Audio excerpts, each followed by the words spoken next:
খেতে বসেছি। তো টিফিন আছে হচ্ছে লুচি আর আলু তরকারি। তো গাইস আজকে আছে একটা অনুষ্ঠান, কারণ বলবো আমার আমার ননদ হয় যিনি মারা গেছে, আর ননদ হচ্ছে আমার বড় মা। তো তাই সকালে এখন টিফিন করছি আমরা। তো চলো খেয়ে দেখি কেমন হয়েছে। প্রথমে একটু লুচিটা নিচ্ছি, চলো একটু আলুটা নিই। চলো এবার খেয়ে দেখি কেমন হয়েছে। হেভি হয়েছে, সত্যি হেভি হয়েছে।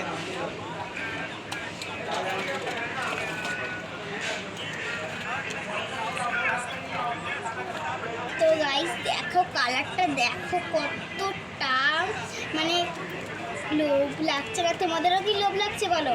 এই নাও।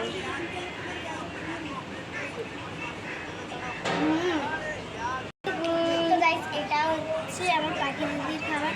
এটা হচ্ছে আমার এক অদিতি বোনের খাবার, যেটা তোমরা দেখেছিলে আগে, যেটা ভিডিও ছিল ওই ভিডিও তোমরা দেখেছিলে, আর বোনের জন্মদিনে দেখেছিলাম আমি। তো এই ভিডিওটা এতটাই। আর লাঞ্চের ভিডিওটা তোমরা পরের পার্টে দেখতে পারবে, নেক্সট পার্টে। এটা হচ্ছে 1 পার্ট, একটা 2 পার্ট আছে, ওখানে তোমরা লাঞ্চের সব মেনুগুলো দেখতে পারবে। তো এই ভিডিওটা এতটাই, বাই বাই।